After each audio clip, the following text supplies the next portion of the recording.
Please, Mrs. Harmon, can I have my lunch now? The white teacher stared down at the black child. Lunch? Little black girls like you don't eat with white children. Your skin is filthy. Your race smells like welfare. Animals sit at the behavior table where you belong. She leaned closer. Your black mama was trash. That's why she's dead. Children laughed. Adults looked away. None of them noticed the man at the door. None of them imagined who that crying black girl's father really was. In 21 days, Patricia Harmon would lose everything she thought untouchable. The alarm doesn't ring at 5:15 a.m. Aaron Williams is already awake. 18 years of habit. 18 years of early mornings, cold coffee, and case files that follow him into sleep. The bedroom is still dark. Maya's side of the bed is still empty. 3 years now, and he still sleeps on his half. He moves quietly down the hallway, past Destiny's room, pauses to listen. Soft breathing. She's still asleep. Good. The kitchen smells like yesterday's coffee and the lavender soap Maya used to buy in bulk. Aaron still orders it. Can't bring himself to change. He sits at the counter. Laptop open. Morning briefing loading. A hate crime in Savannah. Witness intimidation in Macon. Another school district facing federal investigation for disciplinary disparities. The usual darkness that pays his salary. An email notification slides across the screen from a colleague in the Atlanta field office. Great work on the Jefferson County case. Another school district held accountable for discrimination. You're making a difference, brother. Aaron reads it twice, allows himself a small nod. Jefferson County took 3 years. Depositions, subpoenas, a principal who thought she could outlast a federal investigation. She couldn't. The coffee maker gurgles to life. The automatic timer Maya programmed still works perfectly. Aaron pours a cup. Black. No sugar. The way she taught him to drink it. Then he hears footsteps on the stairs. Small footsteps. Slow. The sound of an 8-year-old who isn't quite ready for the day. Aaron closes the laptop. Stands. Reaches for the pancake mix before Destiny even hits the bottom step. Morning, baby girl. Destiny Williams appears in the kitchen doorway. Princess pajamas. Hair not yet brushed. Eyes that used to sparkle with mischief every single morning. Used to. Morning, Daddy. She climbs onto the counter stool, watches him pour batter into the pan. Mickey Mouse shape, Maya's tradition. Aaron's hands know the motions by heart. Your mom's recipe, he says, flipping the pancake. She'd be proud of how you've been eating your breakfast lately. Destiny smiles, but the smile stops somewhere around her cheeks. Doesn't reach her eyes. Hasn't reached her eyes in weeks. Aaron notices. He always notices. He's trained to read people, to catch the micro-expressions that witnesses try to hide. But this is his daughter. He tells himself it's nothing. 3rd grade is hard. She's probably just tired. Daddy? Yeah, baby? Do you have to go to work today? 4th time this week she's asked that question. Aaron pauses, spatula in hand. Something cold touches the back of his neck. Why? You don't want Daddy to go? Destiny looks down at the counter, traces a pattern with her finger. Around and around. No, I just miss you. The words hang in the air. Aaron wants to push, wants to ask what's really going on. But the clock on the wall says 6:45. The school bus comes at 7:20. There's never enough time in the morning, never enough time for the conversations that matter. I miss you too, baby. But Daddy's got to keep people safe. That's my job. She nods, eats her pancake slowly. Doesn't talk about school like she used to. Doesn't mention friends. Doesn't mention anything. The drive to Pinewood Elementary takes 12 minutes. Aaron walks Destiny to the entrance. Watches her small backpack disappear through the double doors. Love you, Daddy. Love you too, baby. But she doesn't run inside like she used to. She walks slowly, looks back once. Her eyes find his through the glass. Then she's gone. Aaron stands there. The badge in his jacket pocket feels heavier than usual. 18 years protecting strangers. His own daughter is safe at school. Isn't she? Today, his afternoon meeting cancels unexpectedly. First time in weeks. He decides to surprise Destiny, bring her a sandwich from her favorite deli. He doesn't bring his badge, just a father with a lunchbox. He has no idea what he's about to walk into. 11:42 a.m. Aaron pushes open the cafeteria door. The smell hits first.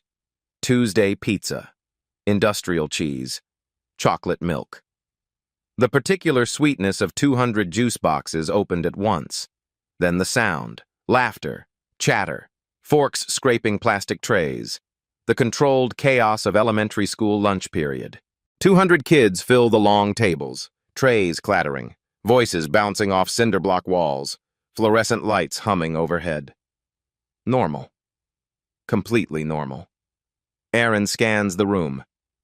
18 years of habit. Exit points. Supervision positions. Potential threats. And his daughter. Where is his daughter? His eyes move across the rows. Table after table of children eating, talking, living their small lives. Ponytails and sneakers and spilled milk. No Destiny. No. There. Corner of the cafeteria. As far from everyone else as physically possible. A single small table. A single chair. Separated from the nearest group by at least 15 feet of empty floor. And on that table, a sign. Behavior table. The words are printed in bold black letters. Laminated. Permanent. A girl sits there, alone. Back to the room, shoulders hunched forward like she's trying to disappear. No tray in front of her, no food, nothing but empty table and that sign.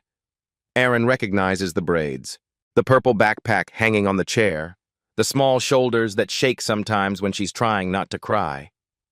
His daughter. Destiny is sitting alone at something called the behavior table, without food, while 200 children eat and laugh around her.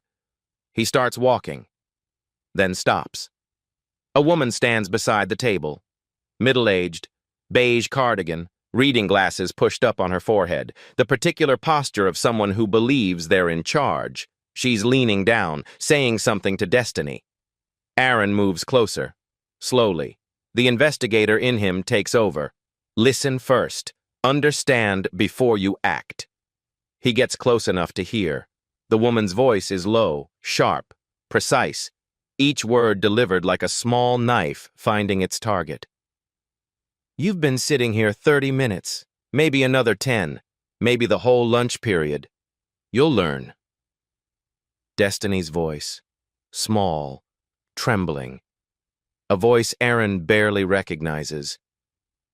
But Mrs. Harmon, I'm hungry. Hungry?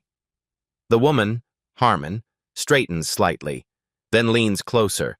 Her voice drops, but Aaron hears every syllable. Good. Maybe if you behaved like a human being, you'd eat like one.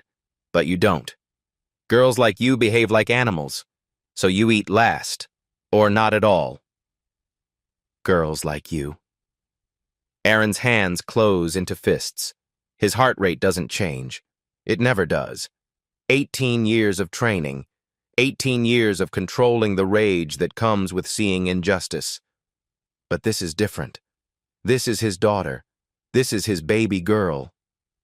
Harmon leans even closer. Her voice drops to something almost like a whisper, almost like a secret.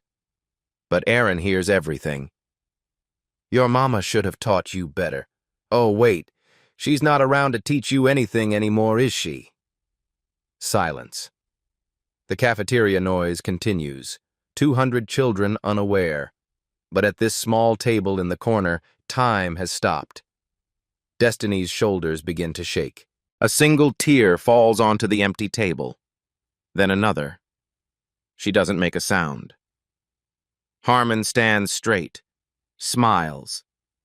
The smile of someone who believes they've won. Good. Now you sit there and think about what kind of girl you want to be.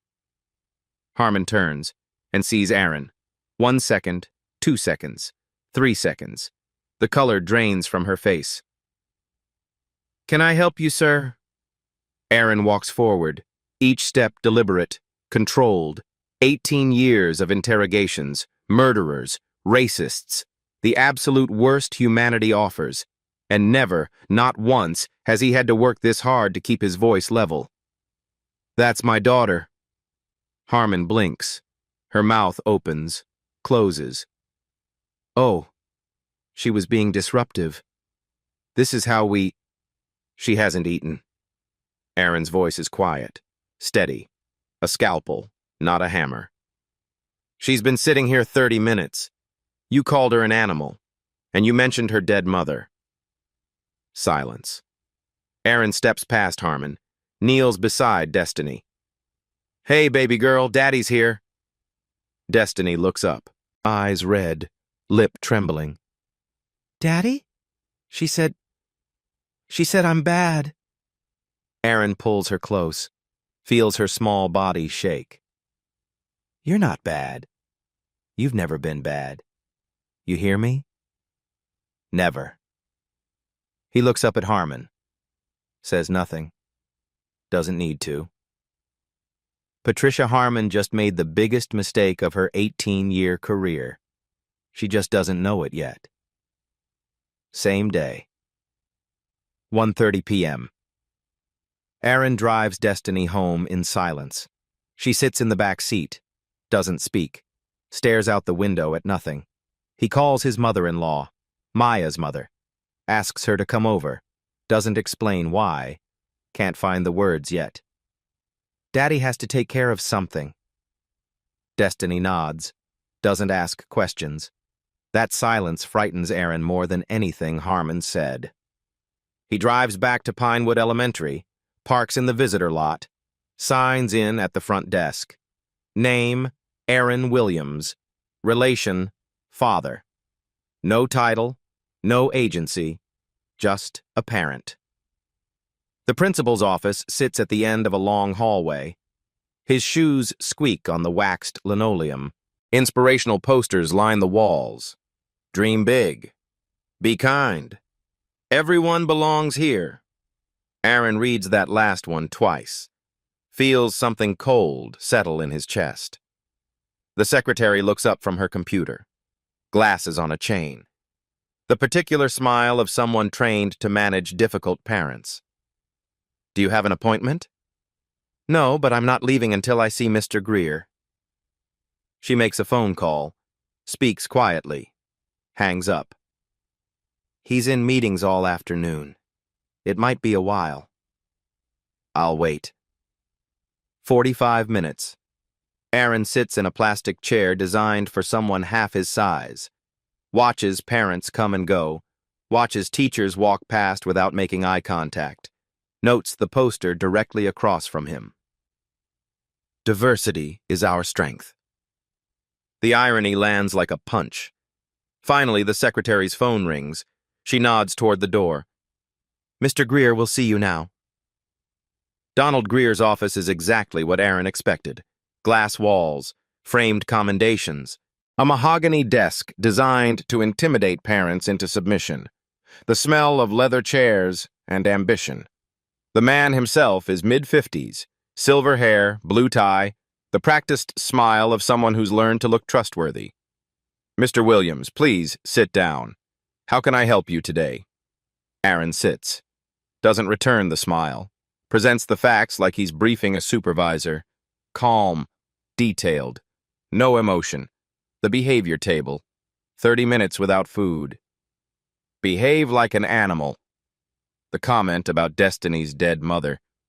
Greer listens, nods at appropriate intervals, makes small sounds of concern. His expression doesn't change. Mr. Williams, I'm sure there's been a misunderstanding. Mrs. Harmon is one of our best teachers. 18 years of dedicated service. excellent performance reviews, outstanding parent satisfaction ratings. I heard her call my daughter an animal. I heard her mock my dead wife. Greer's smile flickers, recovers. Perhaps. You misheard? Cafeterias can be quite noisy. Lots of children talking at once. Aaron leans forward, just slightly. The movement he uses in interrogations when he wants someone to know he's paying attention. I'm a federal investigator, Mr. Greer. I know what I heard. Silence. Something shifts behind Greer's eyes, a recalculation happening in real time. Well, we'll certainly look into it. I'll speak with Mrs. Harmon personally. I want to see her personnel file. That's not possible. Personnel records are confidential. District policy. Then I want to see my daughter's disciplinary file. Greer hesitates. His fingers tap the desk once, twice, 3 times. I'll have that sent to you. It may take a few days to compile. When exactly? Greer stands. The meeting is over. He's decided. I've handled situations like this before, Mr. Williams. Trust the process. Handled before. Aaron files that phrase away. It will matter later. 2 days pass. Aaron checks his email constantly, watches his phone like it might bite. Finally, a response from Greer arrives. The message is 3 paragraphs long. Aaron recognizes it immediately. Template language, copy-paste bureaucracy. Every school district uses the same playbook. Thank you for sharing your concerns. We take all matters regarding student welfare seriously. Mrs. Harmon is a valued member of our team, and we are confident this was an isolated misunderstanding. We will continue to monitor the situation and appreciate your patience during this process. Isolated misunderstanding. His daughter was called an animal. Her dead mother was mocked. Isolated misunderstanding. The next day, Destiny's disciplinary file arrives. Aaron opens the attachment, reads it twice, 3 times, feels the cold in his chest turn to ice. 5 disciplinary reports in 3 weeks. Talking out of turn. Distracting peers.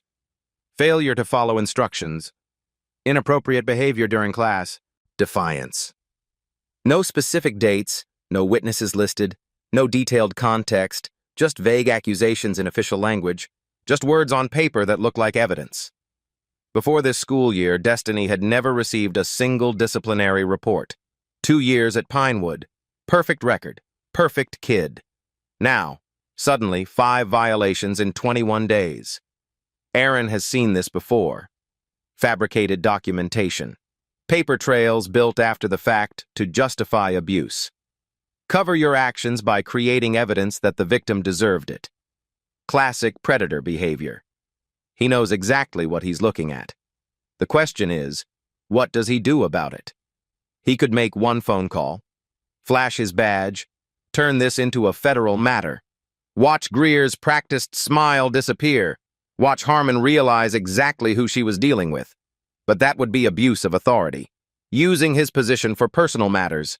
The exact kind of corruption he spent 18 years fighting against. No. If he does this, he does it right. By the book. As a citizen. As a father. The hard way. Aaron opens a new document. Begins building a timeline. Dates. Times. Quotes. Everything he witnessed. Everything he's received. Everything that doesn't add up. Somewhere in this school there's a pattern. And patterns always leave evidence. He just has to find it. What he doesn't know yet is that he's not the only parent asking questions about Pinewood Elementary. Someone is about to reach out. 1 week later. An email from an address Aaron doesn't recognize. Subject line, about Pinewood. Aaron opens it, reads it twice. Mr. Williams, I heard you've been asking questions about Pinewood Elementary. My son went through the same thing 2 years ago. We need to talk. Gregory Boyd. They meet at a coffee shop outside of town, 20 minutes from Ridgewood. Neutral ground, public space. The kind of precaution that tells Aaron this man has been burned before. Gregory Boyd is 41. Gregory Boyd is tired eyes. The particular weariness of a parent who's been fighting a system designed to outlast him. His son Jalen is 10 now, was 8 when it started. 2 years ago, Gregory says. His coffee sits untouched, getting cold. Jalen was in Harmon's class, 3rd grade, good kid, great grades, never a problem. Aaron nods, waits, lets the silence do its work. Then it started. Disruption, defiance, behavior concerns. Same words every time, like she was reading from a script. The behavior table. Gregory's jaw tightens, his hands close around the coffee cup. Every day for 6 weeks. Jalen started having nightmares, wouldn't eat breakfast, begged us not to send him to school. My wife found him hiding in the closet one morning, 8 years old, hiding from school. What did you do? Everything. Meetings with Harmon, meetings with Greer, meetings with HR. They all said the same thing. We'll look into it. Trust the process. Nothing changed, not one thing. Aaron has heard those exact phrases before, from Greer, word for word. So we transferred him, different school across town. Took months for him to recover, still flinches sometimes when someone raises their voice. Gregory reaches into his jacket, pulls out his phone. His hand shakes slightly. But I kept something. He slides the phone across the table. Presses play. The video is grainy, recorded covertly. A parent-teacher meeting from April 2021. Harmon stands at the front of a classroom, addressing a group of parents. Someone asks about discipline policy. Harmon's voice comes through the speaker. Clear, unmistakable. You people need to learn to wait your turn. That's the problem with these kids. No patience, no discipline at home. So we have to teach it here. You people. Aaron has heard those words before, in depositions, in hate crime investigations, in the mouths of people who believe certain children deserve less. Can I make a copy? Aaron asks. Gregory shakes his head. Take the original. I've had it for 2 years, didn't know what to do with it. Didn't think anyone would believe me. Didn't think anyone would care. Why now? Gregory looks at him directly, eye to eye. Because I heard your FBI, and because there are others, other families, other kids. They stopped talking because nobody listened. Maybe now someone will. Aaron takes the phone, examines the video metadata, timestamp clear, audio unedited, Harmon's face visible. This is admissible. This is usable. This is the beginning of something much bigger than one man's complaint. You people. Same words, same teacher. 2 years apart. Pattern confirmed. Gregory mentions one more thing before they part. There's a reporter, Evelyn Carter, Ridgewood Gazette. She's been looking into the district for months. Can't get anyone to talk on record. He pauses. Maybe now she can. Aaron has video evidence. He has a witness. He has a name. It's time to find out if anyone will listen. Evelyn Carter has been covering Ridgewood for 11 years. Education beat, school board meetings, budget disputes, bond referendums, the mundane machinery of public schooling. But she's also heard the whispers. Parents who complain and then go quiet. Teachers who transfer without explanation. A pattern that never quite comes into focus. Until now. They meet at a different coffee shop. Aaron brings his timeline, his notes, Gregory Boyd's video on a flash drive, the documentation of 3 weeks of hell. Evelyn listens without interrupting, takes notes in a shorthand only she can read. Her pen moves constantly. When Aaron finishes, she looks up. I've heard whispers about Pinewood before, but never evidence, never anyone willing to go on record. Now you have both. Evelyn studies him. The way journalists do when they're assessing whether a source is credible, whether they're worth the risk. You talk like someone who's done this before. Built cases, gathered evidence. Aaron hesitates. 1 second. 2. A decision point. I work for an agency that investigates civil rights violations. Evelyn's pen stops moving. Her eyes narrow. FBI? I'm not here as an agent. I'm here as a father. Everything I'm giving you came through public channels. FOIA requests, witness interviews, nothing I couldn't have obtained as a private citizen. She considers this, then nods slowly. That makes this more powerful, not less. A federal agent whose own daughter was targeted, and he still played by the rules. The investigation begins the next morning. Aaron teaches Evelyn what he knows. FOIA requests under the Georgia Open Records Act, document preservation requirements, timeline construction, chain of evidence protocols, the building blocks of a case that can't be dismissed. You're teaching me how to build a prosecution, she observes one afternoon. I'm teaching you how to build a story that holds up, facts that can't be denied, evidence that speaks for itself. 2 weeks later, the FOIA response arrives. Evelyn spreads the documents across her kitchen table. 3 years of disciplinary data for Ridgewood Unified School District. Every suspension, every referral, every behavior incident. Thousands of entries in neat spreadsheet rows. Aaron runs the numbers, feels his stomach drop. Total student population, 4,200. Students of color, 29% of enrollment.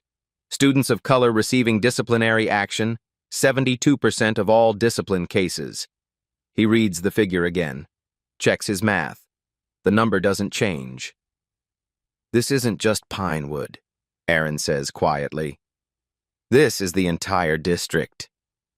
But Pinewood is the worst. And Patricia Harmon is the worst of the worst.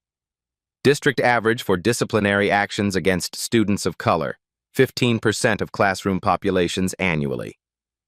Harmon's classroom, 62%. 4 times the average, year after year after year.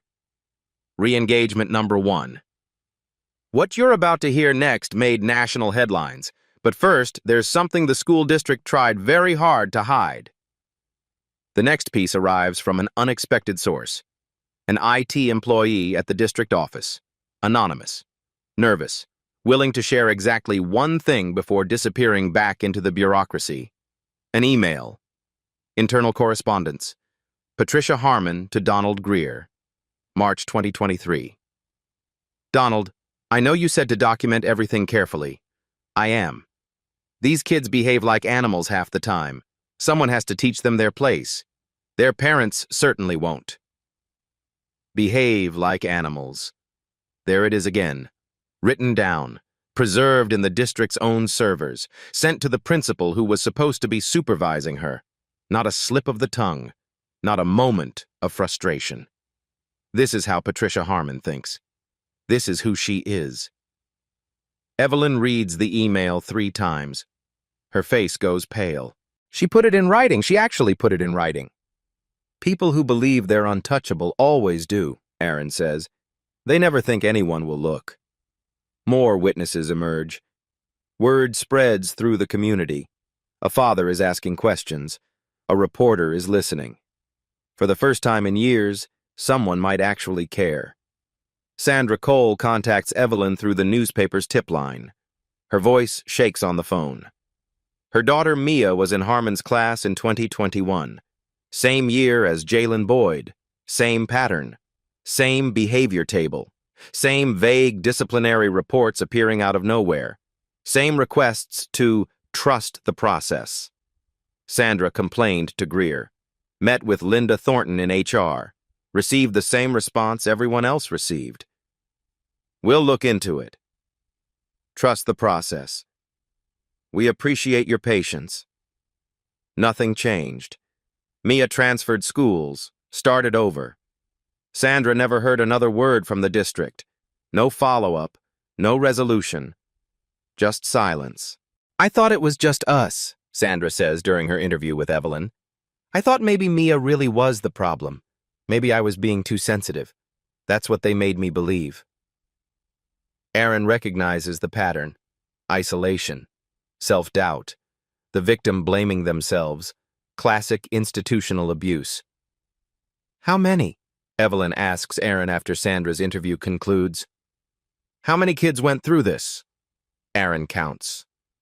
Destiny, Jalen, Mia. 3 children they know about. 3 families willing to speak. In 3 years of data, there are dozens of similar cases. Children who suddenly became problem students. Children whose records changed overnight. Children who left Pinewood and never looked back. We're just seeing the ones who survived, Aaron says. Who knows how many didn't? Evelyn mentions something else. A rumor she's heard before. A meeting in 2019. Something about a complaint that got buried. I keep hitting walls, she says. Everyone who was there has either left the district or won't talk. But I know something happened. Aaron files this away. 2019. 4 years ago. If there was a pattern back then, there might be documentation. Meeting minutes. Personnel files. Something official. He just has to find someone willing to share it. For now, they have enough. Video evidence, email evidence, statistical evidence, witness testimony from 3 separate families spanning 3 separate years. Evelyn begins writing. The story will take another 2 weeks to finalize. Fact-checking, legal review, the careful process of journalism that actually matters. Aaron goes home, finds Destiny at the kitchen table drawing with crayons. What are you making, baby? She holds up the paper, a picture of a family, mother, father, daughter, standing in front of a house. The sun is shining. Everyone is smiling. That's us, she says. Before. Before. The word hits Aaron like a physical blow. Before Maya died. Before Harmon. Before Destiny learned that the world isn't always fair. It's beautiful, he manages. Destiny goes back to drawing. Doesn't ask about school. Doesn't ask about anything at all. Aaron watches her. The weight of what he's doing and what it might cost settles on his shoulders like a physical burden. He's not just building a case anymore. He's painting a target on his back, and the school district is about to fire back. 2 weeks of silence. Evelyn works on her story. Aaron continues gathering evidence. Destiny goes to school each day and comes home each night, quieter than before. The house feels heavier somehow. Waiting. Then the letter arrives. Certified mail. Return receipt requested. The envelope is thick. Official. From the law firm of Barrett and Associates. Counsel for Ridgewood Unified School District. Aaron reads it standing in his kitchen. The legal language is familiar. He's seen hundreds of similar letters in his career. Usually, he's the one who prompted them. We are deeply concerned about potential abuse of federal authority by Mr. Aaron Williams, an employee of the Federal Bureau of Investigation. Any further contact with school personnel may constitute harassment and will be reported to appropriate federal oversight bodies. The district reserves all legal rights and remedies against Mr. Williams personally and professionally. They know. Someone told them who he is. Someone decided to fight back. The phone rings the next morning. His supervisor, special agent in charge of the Atlanta field office. Aaron, my office. Now. The drive downtown feels longer than usual. The badge in his pocket feels heavier. 18 years of service. 18 years of doing everything right. And now this. The SAC's name is Mitchell. Good man. Fair.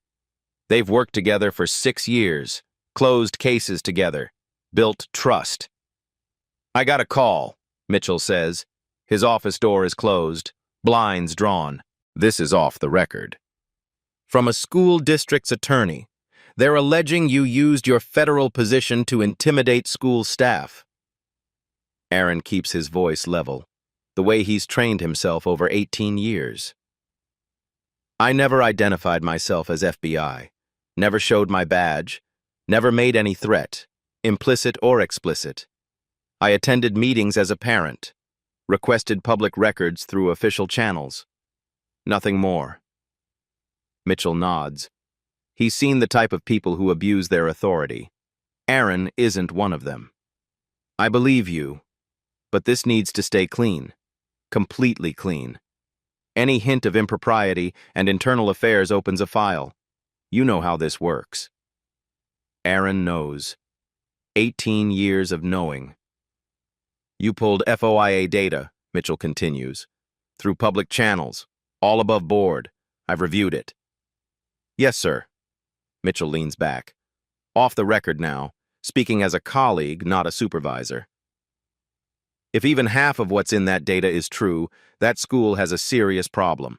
But you can't be the one to fix it. Not officially. Not as a federal agent. I understand. Then be careful and be smart. Don't give them ammunition. Aaron leaves the office, drives home in silence.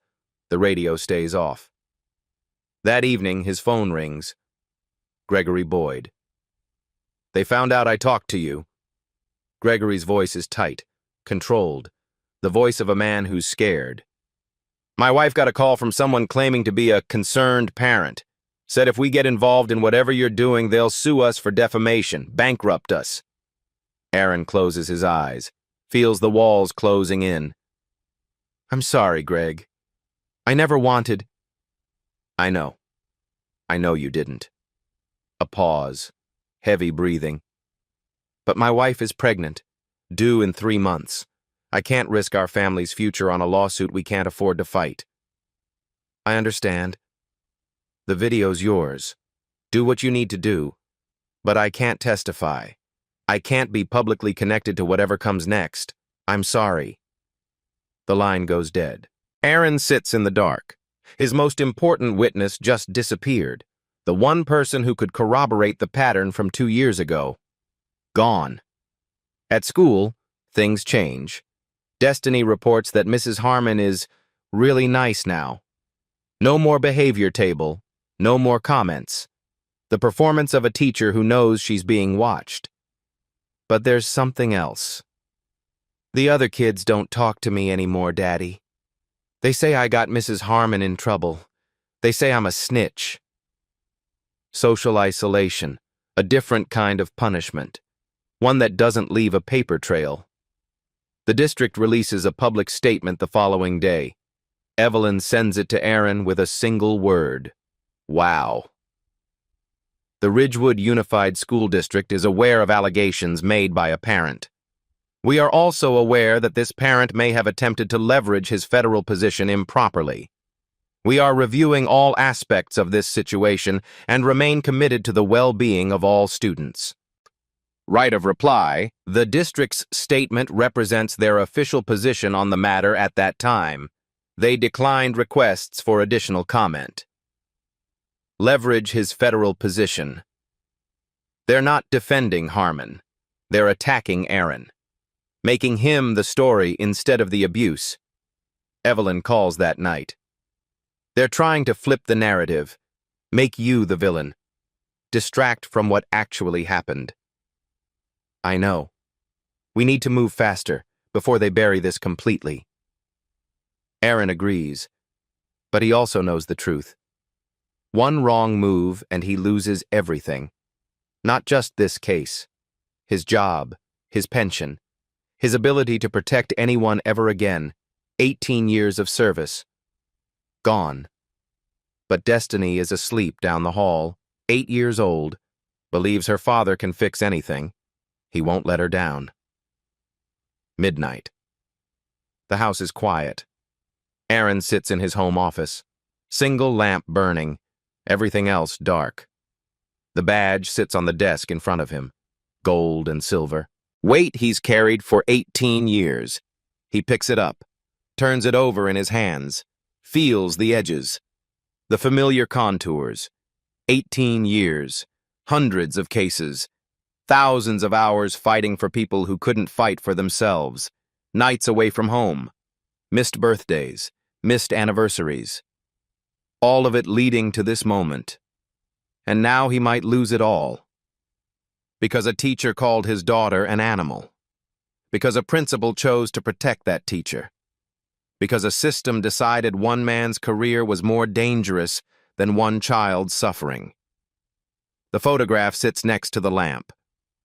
Wedding day. Maya's smile. The white dress she spent 3 months choosing. The way she looked at him like he could solve any problem, defeat any enemy, make everything right. "You'd know what to do," he says to the photograph, to the empty room. "You always did. You always knew." Silence. The house settles. Somewhere outside, a dog barks once and falls quiet. His phone buzzes, a text from a colleague. "Heard about the situation. Everyone knows you didn't do anything wrong, but watch your back. Politics." Politics. His daughter was starved and humiliated. Her dead mother was mocked by a woman paid to protect her. And this is politics. Aaron sets the phone face down, rubs his eyes, feels the exhaustion in his bones. He could walk away, file the evidence, hand everything to Evelyn, let the story run its course without him, protect his career, protect his pension, be the smart, careful federal agent he's always been. Footsteps in the hallway. Small. Hesitant. The door creaks open. Destiny stands there in her princess pajamas, eyes half closed. The particular confusion of a child wandered from a bad dream. "Daddy, why are you still awake?" "Just working, baby. Go back to sleep." But she doesn't go. She walks into the office, climbs into his lap, rests her head against his chest. For a long moment, neither of them speaks, just breathing, together. Then, quietly, "Daddy, did I do something wrong?" The words hit him like a physical blow, like all the air leaving his lungs at once. "What? No, baby. Never. Mrs. Harmon said I was bad. She said girls like me are bad." Destiny's voice is small, confused. The voice of a child trying to understand a world that suddenly doesn't make sense. "Is that why everyone's upset? Because I'm bad?" Re-engagement number 2. What Aaron does next will determine everything, and what he discovers will shock even him. 8 words, 8 years old, and she believes it. She actually believes she's the problem. Aaron holds her tighter, feels her small heart beating against his chest. "You are not bad. You have never been bad. You are perfect. Do you hear me? Perfect. And nothing anyone says will ever change that." Destiny starts to cry. Really cry. The kind of sobbing that's been building for weeks. "I miss Mommy. I want Mommy." "I know, baby, I miss her too, every single day." She falls asleep in his arms. The first time she's slept in his room since Maya died. He carries her to the bed, tucks her in, watches her breathe. In the darkness, something crystallizes, something hard and clear and unbreakable. He's not walking away. He's not letting them win. He's not teaching his daughter that staying quiet is safer than speaking truth. Whatever it costs, he's seeing this through. Morning comes, gray light through the curtains. Aaron hasn't slept. His phone shows one new email. From Evelyn Carter. Subject line, "Don't give up, I found something." He opens it, and everything changes. Evelyn's email contains 3 words that change everything. Story goes live Friday. Aaron reads the attached draft. Front page, above the fold. The kind of placement that means the editors believe. The table in the corner. How one school isolates its students. The article doesn't name Aaron, doesn't name Destiny, protects them while exposing the pattern. Multiple families. Years of complaints.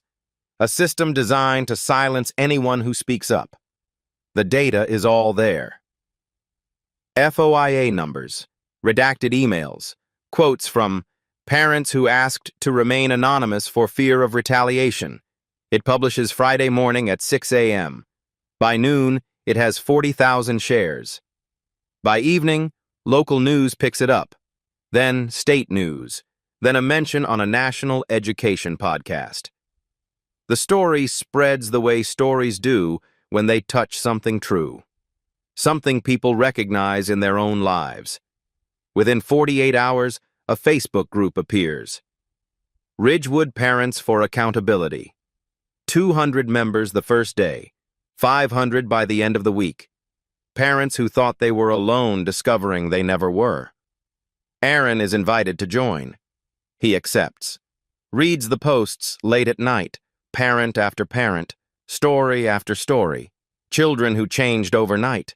Children who stopped eating breakfast. Children who begged not to go to school. Years of silence breaking all at once. He isn't alone, was never alone. They were just too afraid to speak. Then the lawyers get involved. Terrence Moore, civil rights attorney, 45 years old, has sued 2 Georgia school districts for discrimination in the past decade, won both. The kind of lawyer who chooses his cases carefully. He contacts Aaron directly. I've been watching Ridgewood for years, never had enough evidence to move forward. Now I do. They meet at Moore's office, downtown Atlanta, walls lined with framed newspaper articles, verdicts, settlements, the documented history of a man who fights and wins. Moore reviews everything, the video, the emails, the FOIA data, the witness statements. This is solid, he says finally. More than solid. This is a clear pattern of deliberate discrimination and institutional cover-up. There's a complication, Aaron says. I'm FBI. They're trying to use that against me, claim I abused my position. Moore smiles. The smile of a lawyer who's seen every trick in the book. That actually helps our case. If they're willing to go after a federal agent to protect a teacher who calls children animals, imagine what they've done to regular parents who can't fight back. The arrogance is the evidence. Pro bono representation. Moore will take the case without payment. Some fights are about more than money, he says. There's more news. 2 former Pinewood employees have reached out, willing to talk. One of them is a teacher named Rachel Simmons. Quit in 2022. Has been waiting for someone to ask the right questions. I have something you need to see, she tells Evelyn. Something that proves this goes back much further than anyone knows. The silence is breaking. After years of fear, years of isolation, people are finally ready to speak. But Moore needs one more thing, something definitive, something that proves the cover-up went all the way to the top. Rachel Simmons taught 4th grade at Pinewood from 2018 to 2022. Good evaluations. Well-liked by students and parents. The kind of teacher who entered the profession to make a difference. She quit because she couldn't watch anymore. They meet at her apartment. Modest, clean, plants on the windowsill. The home of someone who chose conscience over career advancement. I read the article, Rachel says. Her hands wrap around a coffee mug she doesn't drink from. Couldn't stay quiet anymore. Not after seeing what those families went through. Not after knowing what I know. She has documentation. 4 years of notes, dates, names, observations she made and never shared because she didn't think anyone would believe her. The behavior table wasn't new. It started in 2018, maybe earlier. It was Harmon's thing, Rachel explains. Everyone knew. The other teachers, the aides, Greer. Nobody said anything because Harmon had been there forever. She had protection, tenure, connections. How many children? Aaron asks. Rachel closes her eyes, counting, remembering. At least 15 that I know about, during the 4 years I was there. She opens her eyes, looks directly at Aaron. All of them were black, every single one. 15 children, 4 years, 1 teacher, and nobody stopped her. Rachel raised concerns once, went to Greer directly, described what she'd witnessed, asked him to intervene. He told me to mind my own classroom, said Harmon had her methods and they worked for her students, said some kids need firmer discipline than others. That's a direct quote. She hands over a folder. Photocopies, handwritten notes, a paper trail that survived because one person decided it mattered. Terrence Moore files an expanded FOIA request, internal meeting minutes, personnel decisions, anything related to disciplinary policies. The district fights it, claims exemptions, drags out the process. But another source emerges. A retired administrative assistant, kept hard copies of everything, didn't trust computers. She provides one document, a single page that changes everything. Minutes from a closed meeting. May 2019. 4 years before Destiny sat at the behavior table. A parent complained about Patricia Harmon, used words like racial comments and inappropriate treatment of students. Greer chaired the meeting. HR was present. The decision: internal counseling for Mrs. Harmon. No formal record. Matter closed. Aaron reads the document. Something doesn't look right. This has been altered. Moore leans in. How can you tell? Formatting inconsistencies. The date stamp doesn't match the header. Font changes in the third paragraph. Someone edited this after the original meeting. The retired assistant has something else, the original version, the one that was supposed to be destroyed. The missing paragraph reads, Mrs. Harmon used language including you people, and these kids need to learn their place. Multiple parents corroborated the complaint. Recommended action: formal reprimand and mandatory diversity training. Principal Greer overruled this recommendation. Greer overruled, then deleted the evidence. Document tampering, Moore says quietly. This is obstruction of a public record. This is actionable. Aaron stares at the paper. 5 years. Greer knew for 5 years, and instead of stopping Harmon, he protected her. Then erased the proof. The school board meets next Thursday. Public comment session. Aaron has a choice. Stay quiet. Protect his career. Let the lawyers handle it. Or stand up in front of 200 people, his daughter watching, and tell the truth. The choice isn't hard. It never was. Thursday, December 5th. 7:00 p.m. Ridgewood Unified School Board meeting. The room is standing room only. 200 people packed into a space designed for half that many. Plastic chairs, fluorescent lights.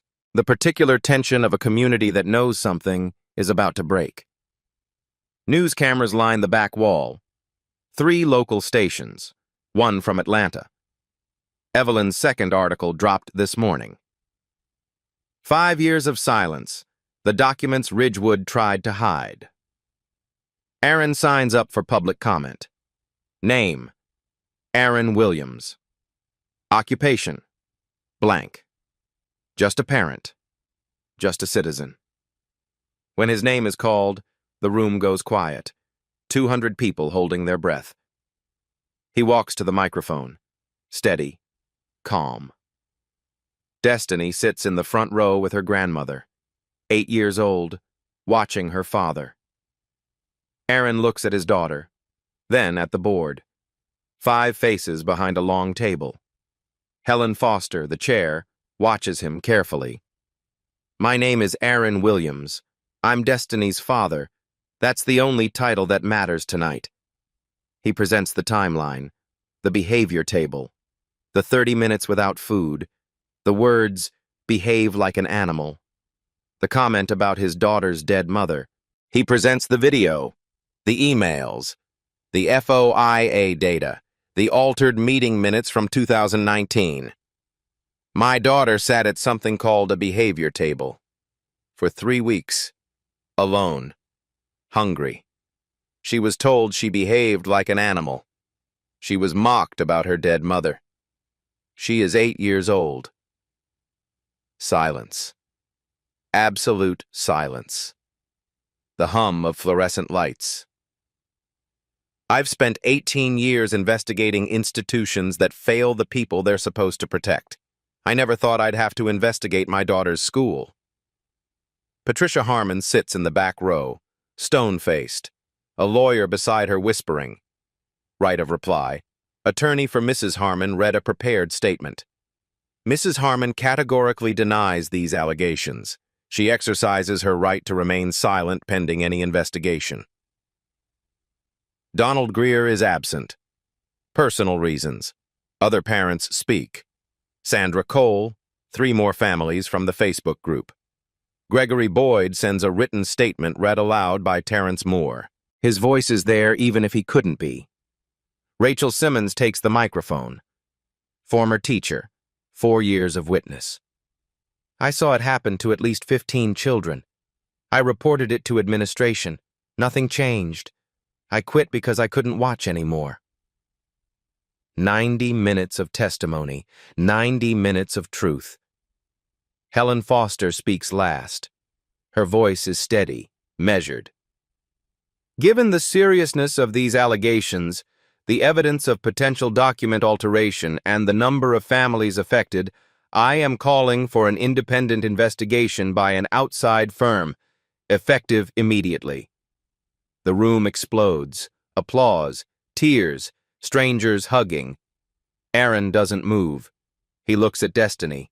She's smiling, really smiling, for the first time in weeks. He walks to her, kneels down. She throws her arms around his neck. You did it, Daddy. He holds her tight. We did it, baby. Together. 1 week later. Patricia Harmon is placed on administrative leave, paid, pending investigation. Her 18-year career suspended with 3 words in an official letter. Donald Greer resigns. Personal reasons. The investigation into document tampering continues separately. His office is cleaned out by Monday. Linda Thornton transfers to a different position, away from personnel decisions, away from complaints. FBI Internal Affairs clears Aaron Williams. No evidence of abuse of federal authority. His supervisor calls him into the office one last time. You did it the right way. I'm proud of you. 2 weeks after the board meeting, Aaron returns to Pinewood Elementary, stands outside the cafeteria window, watches. Destiny walks through the doors, pauses for a moment at the corner where the behavior table used to be. It's gone. Just empty floor now. Empty space where a sign used to tell a child she didn't belong.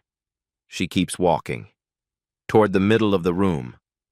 Toward the other children. Mia Cole waves from a table. Destiny! Over here! Destiny smiles. Real smile, the kind that reaches her eyes. She runs. Sits down among friends. She doesn't sit alone anymore. Not because anyone forced inclusion, because someone finally asked why she was excluded in the first place.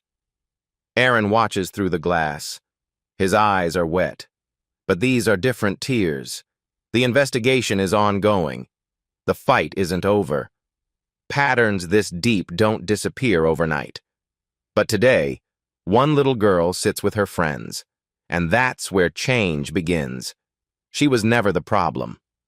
The silence was. If you know a child sitting alone, be the one who asks why. If this story moved you, share it. Subscribe. Because stories like Destiny's happen every day.